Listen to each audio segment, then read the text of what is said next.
मेरे साथ sports editor digital Manoj Joshi ji जुड़ गए हैं। मनोज जी, ये मैच दिलचस्प था और इस मैच को कम से कम देखने के बाद कहा जा सकता है कि हमारी छोरियां भी छोरों से कम नहीं हैं। युद्ध का मैदान हो या फिर खेल का मैदान, जब सामने होता है पाकिस्तान तो फिर मुंह की खानी ही पड़ती है पाकिस्तान को। देखिए, जहाँ तक इस मैच का सवाल है, इसमें रोमांच सिर्फ इतना ही था कि मैच भारत और पाकिस्तान के बीच हो रहा था। लेकिन जितने मुकाबले अब तक होते हैं भारत पाकिस्तान के महिलाओं के वन साइडेड होते हैं। हाँ, पिछले साल ज़रूर पाकिस्तान ने भारत को हराया था, लेकिन अब हार का भारत ने सूद सहित वसूल लिया। अगर आप देखें तो 15वें ओवर में ही भारत ने मैच जीत लिया। तो ये अपने आप में दर्शाता है कि गेंदबाजी आपकी कितनी शानदार है और पाकिस्तान की बल्लेबाजी कितनी लचर है। और वहीं अगर आप भारत की गेंदबाजी के साथ साथ बल्लेबाजी देखेंगे तो स्मृति मानधाना और शेफाली वर्मा की जोड़ी 85 रन अकेले ही बना जाती हैं और 108 का जबकि टारगेट था। रही बात अभी आपने कहा अलग अलग मोर्चे पर हराने की, अगर आप अहमदाबाद में पाकिस्तान की टीम आती है तो हम 50 ओवर का मैच जो है उनको 42 ओवर नहीं खेलने देते और हम उनको 31वें ओवर में पस्त कर देते हैं। इसी तरीके से अगर मुकाबला T20 वर्ल्ड कप का होता है जो पिछले दिनों हुआ भारत का, तो भारत लो स्कोरिंग मैच का भी बहुत अच्छे तरीके से बचाव करता है। ऋषभ पंत की 42 रन की पारी कौन भूल सकता है, क्योंकि भारत का स्कोर केवल 119 रन था, उसका बखूबी भारत ने बचाव किया। इसी तरीके से बर्मिंघम में वर्ल्ड चैंपियनशिप ऑफ लीजेंड्स का मुकाबला अगर आप देख लें, वहाँ भी हमने पाकिस्तान को पूरे 20 ओवर नहीं खेलने दिए और भारत चैंपियन बना। तो इससे आप अंदाजा लगा सकते हैं कि क्रिकेट के अलग अलग मोर्चों पर, चाहे वो विमेंस का हो, लीजेंड्स का हो, वनडे का हो, T20 हो, हर जगह भारत ने पाकिस्तान को मात दी है। जी, आसानी से जो टारगेट था बहुत ही आसानी से हमारी महिला खिलाड़ियों ने चेस कर लिया। इससे पहले का इतिहास भी आप बताइए, स्कोर बोर्ड जो रहा है पलड़ा, क्या महिला अगर क्रिकेट टीम की बात करें तो यहाँ पर भी हमारा ही भारी रहा है पाकिस्तान की टीम के सामने? मनोज जी। जी बिल्कुल, अगर आप देखेंगे तो महज 3 मैच उन्होंने जीते हैं अब तक के पूरे इतिहास में, और हमने बाकी 13-14 जितने मैच हैं हमने सारे ही मुकाबले उनसे जीते हैं और उसमें ज़्यादातर मुकाबले वन साइडेड थे। शुरुआती मैच तो बिल्कुल ऐसा लगता था कि पाकिस्तान को हम खिला रहे हैं। पुरुषों में फिर भी थोड़ा बहुत संघर्ष देखने को मिला, लेकिन महिलाओं में तो वो संघर्ष भी देखने को नहीं मिला। इस बार तो पूरी तरह से आत्मसमर्पण कर दिया। शेफाली वर्मा नए नए प्रयोग करती हैं और जिस तरह से मंधाना का उनका साथ मिलता है वो कमाल का होता है। जिस तरह से फ्रंट फुट पर उन्होंने कुछ शॉट्स खेले, गैप्स का बहुत अच्छा इस्तेमाल किया, तो ये अपने आप में काबिल तारीफ़ है। मैं अब आपको एक चीज़ और बता दूं कि जिन खेलों में पाकिस्तान का कभी दबदबा होता था वहाँ वो आज क्वालिफाई भी नहीं कर पाता ओलंपिक के लिए।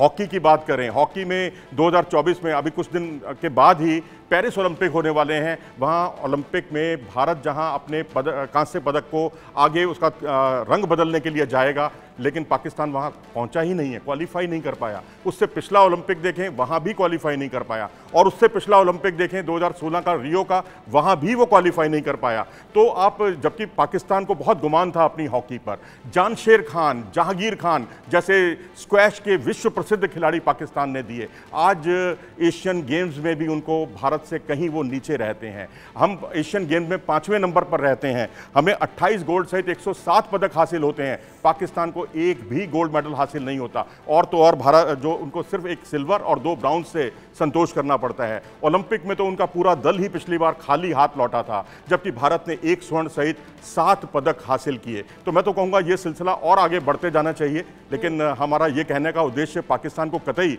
अपमानित करना नहीं है, लेकिन वहाँ भी खेलों की दिशा में काम होना चाहिए। और उनके पास हुनर है, लेकिन हुनर का इस्तेमाल नहीं हो पाता। पॉलिटिक्स बहुत ज़्यादा है, फेडरेशंस की मनमानी बहुत ज़्यादा है, और वो सारी चीज़ों से भारत अब काफ़ी ऊपर उभर चुका है। जी बिल्कुल।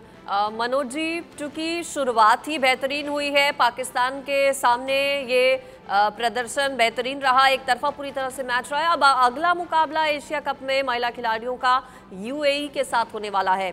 उस मैच को लेकर क्या कहेंगे? उस मैच में किसका पलड़ा भारी नजर आता है? UAE की टीम का मुकाबला भी क्या उसी तरीके से हमारी महिला खिलाड़ी कर पाएंगी?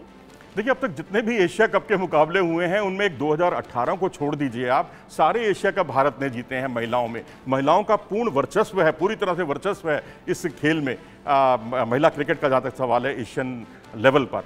तो बाकी जब वर्ल्ड चैंपियनशिप होती है, वर्ल्ड कप होता है, वहाँ भी हम सेमीफाइनल या फाइनल तक अपनी चुनौती रखते हैं।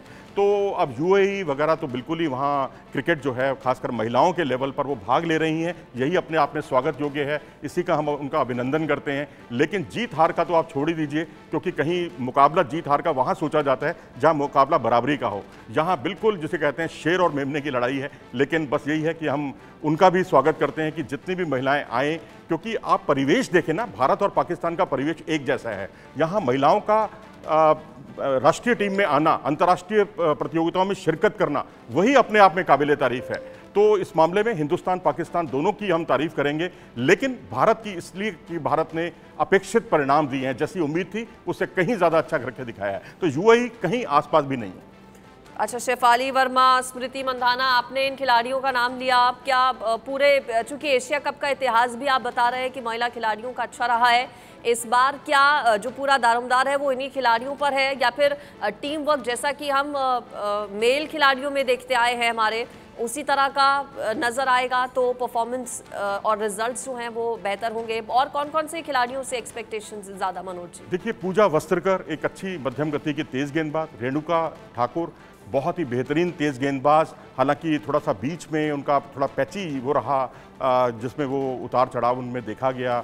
कई बार वो ड्रॉप भी की गई, कई बार वो फिटनेस की वजह से बाहर हुई, अंदर बाहर होने का उनका सिलसिला जारी रहा। लेकिन पूजा वस्त्रकर ने उस कमी को खलने नहीं दिया। इसके अलावा अगर आप दीप्ति शर्मा को देखें, ऑफ स्पिनर, जिन्होंने पाकिस्तान के खिलाफ एक ही ओवर में 3 विकेट चटका लिए, उससे आप अंदाज़ा लगा सकते हैं कि इस खिलाड़ी के इरादे क्या हैं। और ये बल्लेबाजी करना भी बहुत अच्छे तरीके से जानती हैं, बहुत लंबी पारी भी ये खेलती हैं।